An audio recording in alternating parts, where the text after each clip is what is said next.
Hi everyone, it's Ross Anderson here from the Australian and New Zealand Boutique Wine Show with episode number 13 of Meet the Boutique Winemakers. And of course, this is the trophy edition. And today is a special edition because we are releasing the results of the 2020 ANZ Boutique Wine Show in around about 2 hours. So there's still a lot to do. There's no fingernails, but we're very excited here at the office. Now, we ran the Boutique Wine Show a number of weeks ago, about 3 weeks ago. And despite the challenges of COVID, this year we had an amazing turnout with more than 900 entries from across Australia and New Zealand. And the Boutique Wine Show is celebrating 25 years of supporting the small winemakers of Australia and New Zealand. As always, the aim of these interviews is to inform you, educate you, and entertain you on all things boutique and share the stories, the personalities behind the brands, which are the heartbeat of Australian and New Zealand wine. Now, on to lucky number 13 interview today.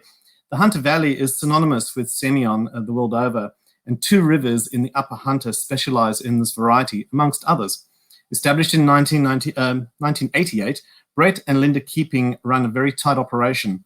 Brett manages all things vineyard, while Linda manages all things cellar door and customer facing. Together, this team serve up some of the finest aged Semillons, together with premium Chardonnays, Verdettos, and a number of reds to boot. I'm joined this morning by Brett and Linda from Two Rivers. Good morning, guys. How are you? Morning. Good morning. How are you, Ross? Nice to see you. Excellent. Yeah, we're very excited here today. We've got a lot to do, but it's great to have you on the show today as we're releasing the results. And your wine, which we'll touch on in a second, is an absolute cracker. You must be really happy with that. Yeah, really happy. It's done very well for us. It's we haven't actually been in the aged Semillon game for too long, really. We only really started doing it in 2013. So this being the second vintage, we've really put down with the specific purpose of aging. It's just been fantastic. We actually sort of started this journey in 2011 when we won the Best White Wine in Australia at the Best Value, White Wine in Australia. And that then made us realise when we ran out basically the next day, because the emails just exploded through my inbox of orders, that we needed to start looking at putting some wines down. And that journey started from that point, and it's just been fantastic. Absolutely.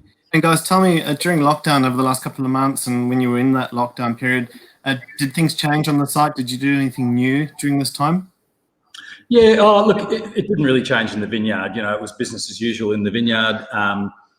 And we were quite lucky here that we weren't, it wasn't a heavy lockdown for us. Obviously, we had to close the cellar door and we were only open for takeaway sales. So we grabbed that opportunity and I sort of got the boys to work around the cellar door. We built some new outdoor areas. We sort of took care of all the maintenance stuff that we hadn't, we've probably been putting off for a while because, there was just no one around, so we could do what we wanted to and create a bit of mess. And it's been great. We were able to when we were able to open again, we really hit the ground running. So we've created a couple of really good areas, which I guess for social distancing reasons have created these nice niche spots to go to from the cellar door and relax and feel more comfortable in this new world that we're in. So we know that social distancing is going to be the way, and we want people to feel comfortable in the cellar door and in our beautiful outdoor area. So it's worked really well.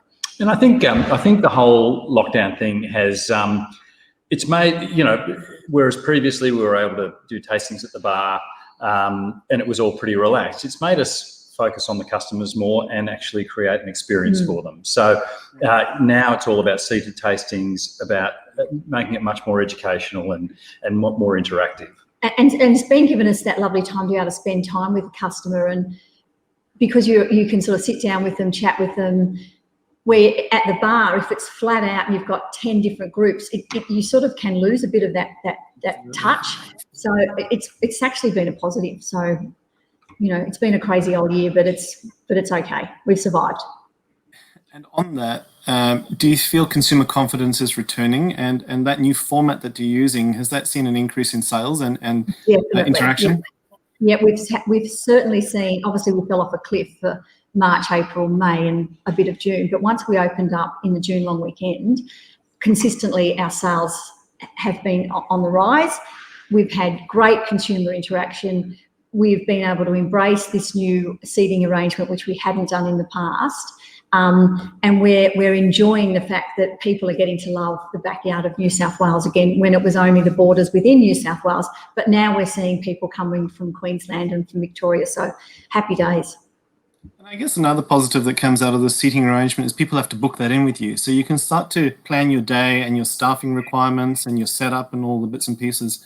So that's another positive I'm thinking is coming out of this.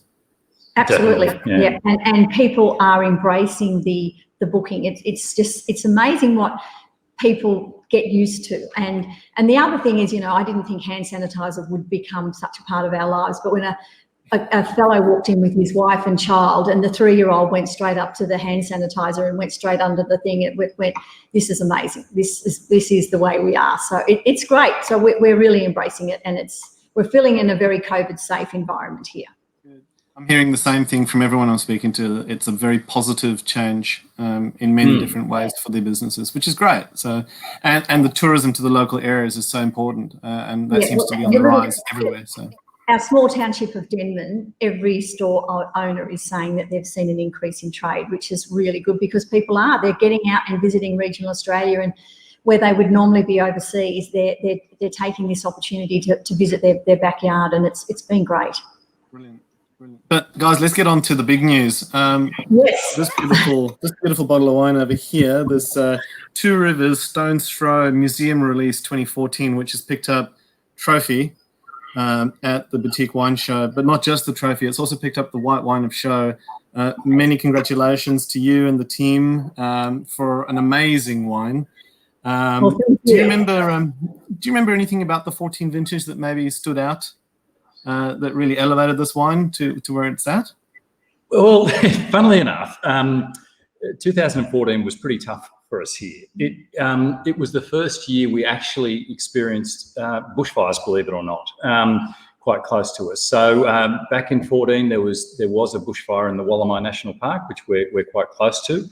Nothing on the scale that we saw in 2020, sorry, but yeah, it was the first time we'd experienced smoke and had to worry about smoke. And but we were still at quite a distance from the fires, so it was okay. But so during harvest, it was quite stressful because you just never knew which way it was going to go. It was a hot, dry, sort of probably slightly lower than average yielding year. But for the hunter, a really a pleasurable year in that we had no rain hold-ups. We were able to harvest everything exactly when we wanted, which is one of the most important decisions you can make as a grape grower. So, from that point of view, it was memorable. And picking, as I say, picking those grapes at the right time is just gold. And Linda, a question for you. When I'm a punter and I'm coming to your beautiful cellar door and we're booking a tasting and we're sitting in that cellar door and you're pouring the wine into the glass, what are you telling the consumers? What are the prompts that you describe this wine as? I think because we've been here such a long time, and the Semillon has proven year in, year out to be such a beautiful wine. And I'm very comforted by the fact that Semillon is not such a well-known variety to some people, but when you actually put it in the glass and you actually give people that taste of it, and particularly if you can look at a couple of vintages with them, they get the nuances and they get to understand those beautiful, zesty characters. And some people, they really can't believe that is 6 years old. It's so lovely because it is so fresh, it is so gorgeous. And so I sort of work on telling people that they can try our current vintage, but then they can try this, and they know that we're pretty confident that wine will age so gracefully and so beautifully. So it's really good. It's actually an easy sell. Yeah. I bet it is. And guys, tell us a bit about your story, Brett and Linda, your wine background or the path that led you into wine. Give us a bit of a snapshot of that. Well, mine's a long one, so I'll just quickly say that Linda's far more interesting than mine. My parents, I grew up at Sandy Hollow, which is about 15 minutes from here, and my parents established what became a very, very wonderful vineyard called Richmond Grove. So I have, a lot of history in vines, but then we sold that in 1986. We formed a partnership with Brian and Faye McGuigan, and Richmond Grove was on a trajectory that Mum and Dad were sort of ready to sort of retire. So we left that for the young guns, and they took that on. And And then I went off and did a bit of flying with Qantas for a couple of years, which was fun. I worked for Brian and Faye for 3 years before that, and that was amazing experience. And then went flying with Qantas. And then Brett and I'd met at school, actually. We weren't school sweethearts, but we were great mates at school. And we caught up again before I started flying, and Brett was in the film industry. So, we got offered this amazing opportunity to come here. And so that's my history. I've had a long one, but Brett's had a much more shorter one, but a very, very good one. Yeah, we actually came here to Two Rivers in our mid-20s, and it was an opportunity. We'd met, I guess, the right people at the right time, and it was a wonderful time in the industry. Probably just before the real cusp of the vast plantings that went on through the 90s. But we came here really quite inexperienced, and the beauty of that for us is we were able to take this site, which was when we took over, it was a operating dairy farm, and develop it into the vineyard it is today. And we made plenty of mistakes along the way, but they're all our own mistakes. And but we own them. And on the whole, the things worked out really well, and we've been able to grow with the place, and that's sort of 32 years on now. And the people who originally stumped up the money for the place, we're now their business partners, and it's been a wonderful. We thank our lucky stars every day for having that opportunity when we did. And we tell our kids about it now, and they can't believe we're in our mid-20s. We weren't even engaged to be married, and we've lobbed here, and we planted 200 acres in the first 2 years we were here. So it was a crazy time. And I had 2 kids. Every time Brett planted 100 acres, I'd have a baby. So we planted 100 baby, another 100, another baby. Then we planted bought another block, planted another 100, another baby. And with the 4th 100, he decided to do an 80 and a 20. So I didn't So we've got 3 kids. And Brett, your history in the film industry that Linda touched on, what were you doing? Again, fortuitous with timing, but spent about 4 years as a lighting technician in the film industry, and again at a wonderful time when the world just wanted to come to Australia and make films and TV commercials and so on. And it was quite a unique time. Got to travel around Australia a couple of times, and just had, as a young kid in your early 20s, it was just the most fantastic experience. But got to work with Meryl Streep. Yeah, we kind of both we both knew that wasn't our long-term career path. So this opportunity came up. We always, I grew up around this area as well, and we kind of knew that we eventually wanted to end up on the land, and so it was just too good an opportunity to miss out on. So he gave me a one-way ticket from Qantas to Denman, and I gave him, Meryl Streep to, weigh it up. Not too bad. It's a balance. You get to live on this, so yeah. It's a pretty beautiful site, and I'm going to pop up some photos of it in a sec while we're chatting here. I want to talk all things Semillon. I remember when I was moving to Australia, this is way back in late 1990s, I was looking at Hunter Valley, and I was looking at this thing called Semillon, and I was reading all the literature about it being a unique site for a unique style of wine, and it captured the imagination then. You make a lot of Semillon, and you make other bits and pieces, but and as you said, you've gone into this age program. Here's 5 of your entries. So to have the ability to enter back vintages, you've got 14, 17, 18, 19, and 20 on the screen here. I think that's right. My eyesight's a bit out of there. That's quite an achievement to have the ability to make the wine, age it, and store it and release it, a couple of years down the track. Tell us a bit about the wines and any variations maybe that you'd be able to pick up on between these vintages. And tell us how you're able to secure the stock and lock it away for a certain time. How does all that work into the business? Well, I think, Ross, that we have the advantage of having a unique vineyard site. It's probably a little different to where maybe a lot of our fellow Semillon growers in the lower Hunter are. It's up on our hill. It's got beautiful drained soils. It enjoys a unique aspect on the vineyard.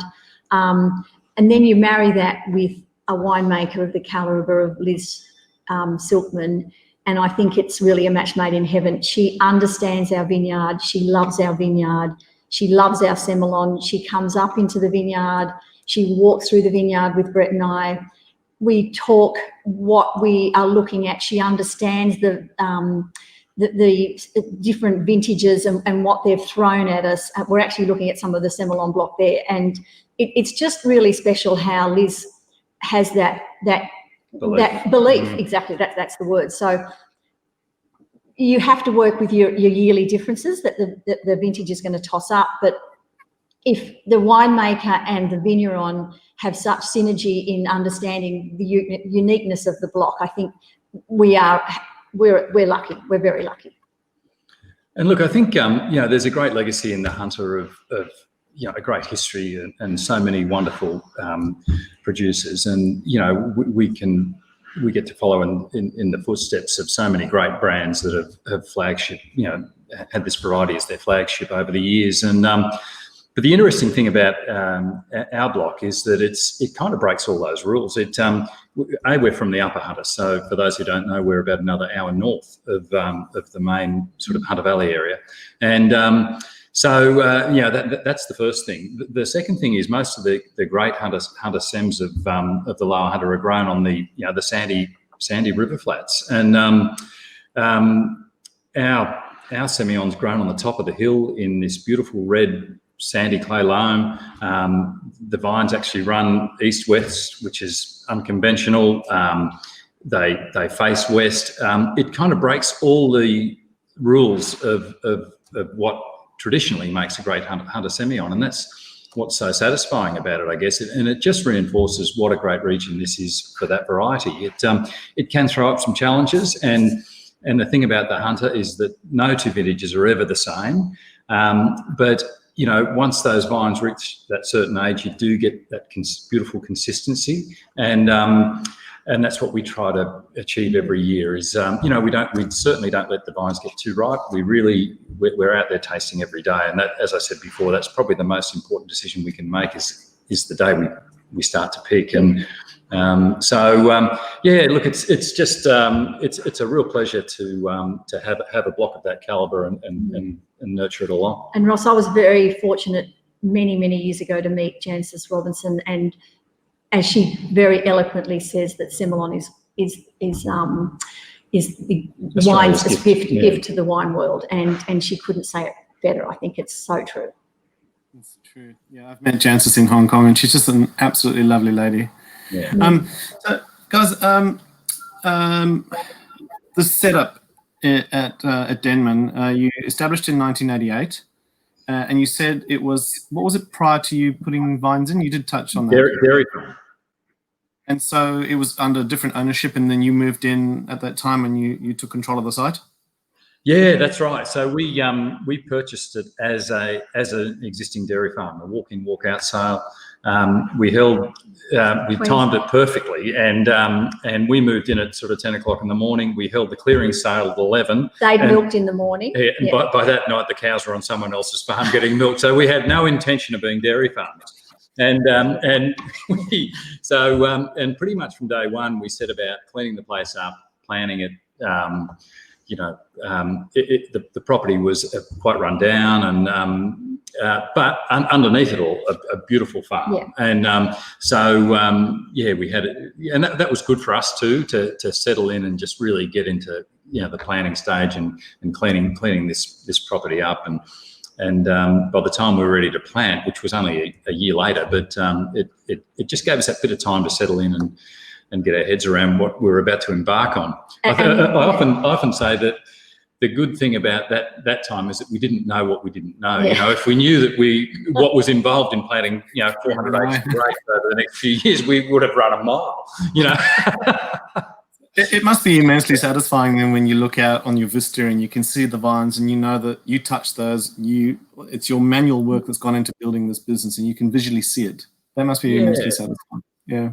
And I think the areas, particularly where the Semillon is, it was untilled soil, and so to actually turn the sods on that and create something that you didn't know back then. You don't know what your future, we don't know what we're going to do tomorrow. So it's quite an extraordinary thing to have watched over 32 years, the evolution of the vineyard, the success of the vineyard, the intertwines with people's livelihoods, and it's been very special.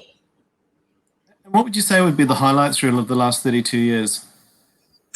Look, the planting side of things was chaotic and hectic, but after a period of time, we basically started life as growers, and one of the great highlights for us was when we sort of finally came to that realisation that our future wasn't in just being a grower. That wasn't where we wanted to be. We wanted to actually make our own wines and be proud of everything we grew, that we could put in a bottle. And so we actually restructured our whole operation. We actually sold off one property. We put every block under the microscope, and anything that didn't sort of make the grade, we either made the decision to pull it out, to graft it, to replant it, to basically we just get this whole farm working for us. And so that was kind of the start of a new phase for us, where we were really focused on being winemakers rather than just grape growers. Yeah. And so that was a real highlight for us. Yeah. And it was hard to see sometimes these blocks that you'd fallen in love with and they were pulling them out, but it was so the right decision because the industry has changed so much. Yeah. And continues to change. Yeah. Yeah. And you've got to be prepared to make some really tough decisions. Yeah. And look, and then we developing our cellar door too was a big step for us. That completely changed everything for us. And all of a sudden we had a real home for the brand. We were open to the public 7 days a week. Everybody got to sort of come here and really see what we're about. I mean, we sort of, we take a lot of pride in the vineyard, and we're really proud of the whole farm, and there's some of the best views in the valley here. And so that allowed sort of people to come in and start taking all of those in. And that was a real turning point for us, I think. Yep, it's been great. Yeah. And so can you just touch on how the operation works? You grow the grapes. Where is the wine made though? Is there a contract facility in your area that you ship the grapes off to, or how does that all work? Yeah, we've had a 20-year relationship with First Creek Wines. And so we were there, and they're based in Pecolbin. Liz Silkman, our winemaker, is part of the team down there.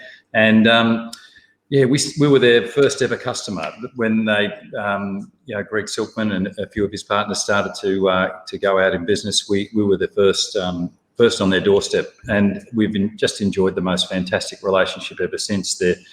They're a really professional team, and that way we sort of get access to this state-of-the-art winery, all of these highly professional winemakers, and that means they do what they do best, we do what we do best, and it's just worked. It's been a great, one of those great, really satisfying business partnerships that you don't get in too many industries. The wonderful thing about the wine industry is it's an absolute collaboration, and we really, rely on them having that belief and commitment to our product, and that's what we've had. It's been a terrific time. Yeah, and it's nice for them to watch what we've done here in the vineyard over the 22 years, is it 20 odd years that we've been in business with them, and they've seen our vineyard grow. 22, yeah, and so there's a nice synergy there. Yeah, fantastic. Guys, let's talk Chardonnay. You make a couple of cracking Chardonnays, Yarrowah Road and a Reserve. I'm going to pop them up on the screen here. Tell us a bit about the Chardonnays that you grow at Two Rivers. So the decision, we love Chardonnay. We both love growing Chardonnay. We love drinking Chardonnay. We have a great belief in Chardonnay. My dad put Chardonnay in at Richmond Grove back in the early 70s, and it was hugely successful. So you know that it's going to grow really well here.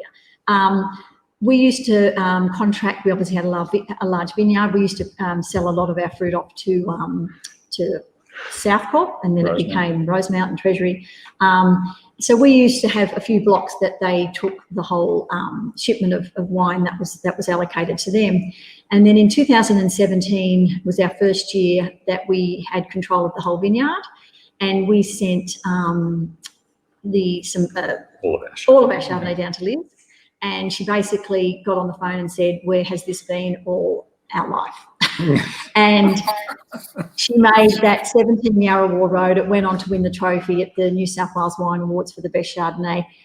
And it is a beautiful block of Chardonnay, and we've got many beautiful blocks of Chardonnay, but we are always been very impressed with the fruit that's come off that block. So it gave us the opportunity to bring in the Yarrawal Road, bring in a niche Chardonnay that was made by Liz, grown by Brett, crafted by Liz, and looked at a sort of a bit more of a funky style of Chardonnay that we think that the vineyard really showed those great characters. So a question on that, how would your Chardonnay, let's talk about how you describe it in the glass again to the punter at the cellar door as the first point, and then how would those Chardonnays differ to, say, Chardonnays from Yarra or Tasmania? Is there the cool climate, diurnal bits and pieces, do they all play a factor in this? I guess I don't get too bogged down with from Chardonnays from other areas. I obviously only talk hunter Chardonnays in the cellar door. I guess I don't get asked that question very often to relate it to another style. Obviously, when we go into the show arena, we're up against so many different areas, and I think that Chardonnay is a variety that does show regional differences really well. But I think, we are a warmer climate, but I think if you've got the vineyard's got a good canopy, we can get a really lovely, and it's a shame I probably haven't got a bunch of grapes that our Chardonnay shows. They just get great colour. They just glisten. And so when you get that in the glass and you get a cracking wine like the Yarrawal Road, and both our reserves, and even right down to our Lightning Strike and our Wildfire, we've got 4 Chardonnays in our portfolio, and nothing is better than taking the consumer from the unwooded style to the Lightning Strike, which has just had some barrel age, then to the Reserve and the Yarrawal Road that have both been fermented in wood, and just trying to look at that beautiful graduation of oak and what it can bring, and surround the wine with that luscious, oaky, creamy characters. I think we're very blessed that we can actually do that here in the cellar door. I think over the last few years, one of the big changes in our Chardonnay style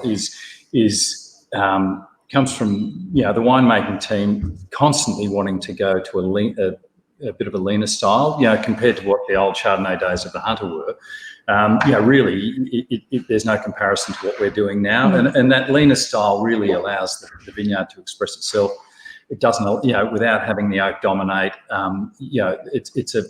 We like to think that we only make the Yarrawal Road when we feel it's worthy of it, and fortunately we had 3 great vintages in a row, 20 not so. We challenged. It was a bit of a challenge, so we didn't make a 20 Yarrawal Road. But going to that leaner style, I think, has allowed those wines to age a bit more gracefully as well. Yeah. And being really willing. Well, the wines are beautiful, and you're making me quite thirsty, even though it's 10:30 in the morning. I wanted to talk or ask you a question, which I'm really interested in, and I'm asking to everyone that I chat with, and it's around the topic of alternate and emerging varieties. Now, you grow what would possibly be considered a more traditional range of vines and grapes and make wines out of them. Where do you think the future lies for Australia in alternate and emerging varieties? And do you have test plantations on your site for some of these things? Is that even in your realm? Look, I think that alternate varieties are going to play a huge role in Australia. I think, with the climate doing the things it's doing, I think we have to be out there looking at alternate varieties. There's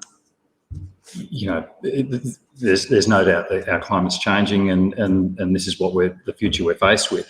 Having said that, we have really backed ourselves with the more traditional varieties of the hunter. We've had a bit of a play around. We've got some Viognier, we've got some Massan. I wouldn't say we've gone into that in a big way. I guess we're kind of waiting for really something to emerge now. I mean, alternate varieties are fantastic, and I take my hat off to all the vineyards who have the trial plantings and so on. But that is a huge amount. You've really got to be prepared to take a punt. when we first planted this vineyard, we actually took quite a punt with Verdelho. There wasn't too much Verdelho around. We ended up planting quite a bit of it, and now we're one of the suppliers to the top selling Verdelho in the country. So that was a punt we took early on. But look, you've got to get out of your comfort zone a bit in this industry, and I think there's some people doing fantastic work with alternate varieties, and I feel that's probably an area we do need to focus on a bit more in the future. But I also believe that if the traditional varieties that do grow here, they are very special and they are very unique, and it's very important to continually pay homage to them and do them the best we can. So I think there is place for the alternate varieties. I think we've probably just got to work out which ones are going to take. I don't think they'll ever take over from Chardonnay and Semillon and now Verdelho, because obviously that was an emerging variety when we started 30 years ago. We took a huge punt in planting as much as we did. So I guess there is the space for a Viognier, or there's plenty that people that other people in the Lower Hunter are trying. And I think it's important not to be constantly chasing trends. If you're chasing trends, you inevitably end up one step behind. At some stage you've got to sort of put your foot on something and say, I'm going to commit to giving this a go, and do your research. And if it works, well, fantastic. If it doesn't, you try something else. But yeah, we certainly haven't tipped into following, for example, planting the most popular varieties of the day if they're not going to do well in the Hunter. Whatever we do, it takes 3 or 4 years for them to come online as well. So exactly, yeah. And then you have, how many wines do you have in your cellar door, and you end up with quite a large portfolio, and it is a trick. And you've got to build the market for it as well at the same time. So we'll leave it to the younger guys. I'm actually talking with the guys at Art Wine in Adelaide Hills later on today, and they are almost the complete reverse. They are pretty much 80% alternate varieties with a bit of Cab Sav and bits of pieces. So it's really interesting, and they're a fairly new operation, so I think they've gone in with a different mindset, and there's obviously things that work for them down there. So fantastic. Yeah, take my hat off to them. Yeah. But what I wanted to do is go back one step to something that we just tapped on a little bit earlier on, and it was that thing about Hunter Valley and Semillon. What would you say is the key to that location in the Hunter and the Upper Hunter that is so great for growing Semillon and making brilliant wines? Is it something? And what is that something? Is it site? Is it aspect? Is it temperature? Is it microclimate? What is it? Yeah, I think it must be. It's got to be all of those, because when you think about the great Semillon that are made, they're all made in the Hunter Valley. Really, that's where they're made. You've got Tyrrell's, Thomas, First Creek, Silkman, us, Deulius, McWilliams. They all make fabulous Semillons, and we're within an hour and a half of each other. So I guess that uniqueness of site, soils, that microclimate is what it's what it is. I don't know. I'm glad it is what it is, because I'm glad we live where we do and we can make such a beautiful wine, because I think, as you've tried that 14, it's wonderful. There's almost a signature in the wine that you can taste Hunter. You can always tell when a wine is not from the Hunter and it's a Semillon, like it's Margaret River. You can pick them very easily. But Hunter has this unique taste, and I'm trying to understand what that is. And it's wonderful. I work at the Hunter Valley Wine Show each year as a steward, and it's so lovely to see that lineup of Semillons, and it's extraordinary. There are just so many great Semillons in a lineup of 20 or 30, and then you get down to the aged ones, and it's just a joy. It's a total joy to see all those wines. I'll just keep doing my research. I'll let you know in about 10 years. Yes, well, I'll be retired. I wanted to talk about that other variety, that emerging variety which you planted some time ago, which you took a punt on, Verdelho. Hunter Valley Verdelho. And you mentioned that you were at one stage supplying grapes to the biggest selling Verdelho, which I'm assuming is Tullux you're referring to? Yeah, correct. Still do. And so, talk about your Verdelho. I'm a massive fan of Verdelho. It's a great wine for drinking in the summer. Tell us a bit about this wine. Well, I'll sort of go back to the grapes again a bit for a start, but for us, planting Verdelho was a bit of an unknown, but it soon sort of emerged that it's actually a variety that's really well suited to the hunter, in my opinion. It's got a beautiful loose bunch. The berries have got thick skins. It ripens early. It doesn't need oak treatment. It's a bit of a no-brainer for the hunter, really, I think. And it's one that we can pretty much count on year in, year out. So viticulturally, I think it ticks all the boxes. It's just a great fresh style of wine that is easy to drink and not too complicated. Again, I think it's been a bit misunderstood over the years in that it's a variety that if you let it go, it can get really ripe, it can get overripe. So we really focus on getting in, and again, it gets back to that picking date, getting that fruit off when the balance is right, when it's if you let them get a bit overblown, that's when I think Verdelhos have a few problems. But if you can keep it lean and keep it crisp and fresh and get those lovely tropical fruit flavours in there, it's a really lovely style of wine. And it is just a universally liked style. It's quite amazing. I often, if we've got to do a quote for a wedding or something, I'll often do some wines blind for the bride and groom, and literally 99.9% of the time they will go for the Verdelho, knowing that it crosses palates. It is a great wine to have in that group sort of function style thing, because it's just so tasty. Sunshine in the glass. Absolutely. Yes. Yeah. I'll quote you on that. Guys, can you tell us a bit about your future plans at Two Rivers? Have you got something that you're working on, that's something you can share with us?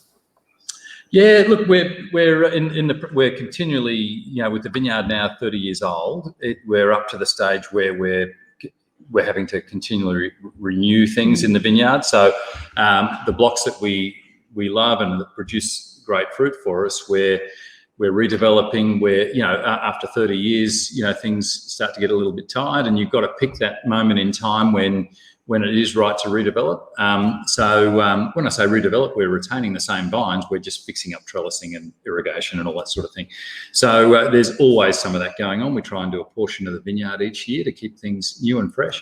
A couple of projects we've embarked on is, one of the things, we are a white dominant vineyard, and one of our goals is one day to produce a great red from this vineyard. Shiraz to equal the Semillon. Yeah, but we've never really given it the opportunity it deserves. Our white blocks sort of take up the best areas of the vineyard, and but in the last few years we've actually gone out and grafted some vines over to some of the oldest sort of clones of Shiraz in the Hunter. We went and sourced some cuttings from these 100-year-old vines in the lower Hunter that consistently produce great wines, and we've done some grafting there. So it's a long-term project, and that's one of the most satisfying things and most frustrating at the same time in the wine industry, is that you can embark on a project and it might take you 10 to 20 years for this thing to come to fruition. But we've planted these beautiful old clones of Shiraz onto these vines. Now, I reckon it's going on 10 years since, and the vines are still going through that process of really settling down and getting into that balance, into that groove that gives you that consistency year in, year out. But that's one thing where, they're really getting there. And, actually we were hoping last year was going to be the year for it. But the drought. The drought and the heat and so on. But each year we're having a crack, and we'll get there in the end. It might take us a few more years, but for me, that's an exciting project in the vineyard. And I think people need to understand that we are in an agricultural industry. We have agricultural risk, and I do have a bit of a chuckle sometimes when you get a phone call saying, "Oh, it's not like the last vintage," and you go, "No, it's not like the last vintage." You try hard to get the style the same, but there is some. It's just not going to be exactly the same. So that is a challenge. Is crossing vintages and ensuring that you're trying to keep the theme, but you do have to understand that agricultural risk throws up. And I mean, the last 4 years of drought have been really hard on the vineyard. So you've both mentioned that you had other careers. You worked a bit with Qantas, Linda, and you were in the film industry, Brett. But if it wasn't for wine and it wasn't for film and Qantas, what do you think you may have done? Oh, geez, good question. I mean, I guess we're people of the land, rural people. Yeah. So it would definitely be something involved on the land. Yeah. We really liked the wine industry. I know I'm not answering your question here, but we really liked the wine industry because it was a way of, I often look at what I call real farmers out there, the guys who, running cattle and sheep and all that sort of thing. And I don't sort of put ourselves in the same category as that. I'm kind of in awe of these guys who just live off the land. We're kind of in this industry which allows us to participate in that, but we also participate in, the production side of it and the marketing and the social side of it. It's just such a great industry. And it's real paddock to plate, isn't it? Paddock to glass. But look, I guess I kind of like getting out there and getting my hands dirty. So it'll be something involved on the land or in construction or something like that. You've shown a couple of the sculptures that we had done back in 2015, and Brett has become a bit of a chipper away at a few sculptures, so maybe I can get him busy doing that. Brett, there you go. I'm not sure if you're aware of that, but no.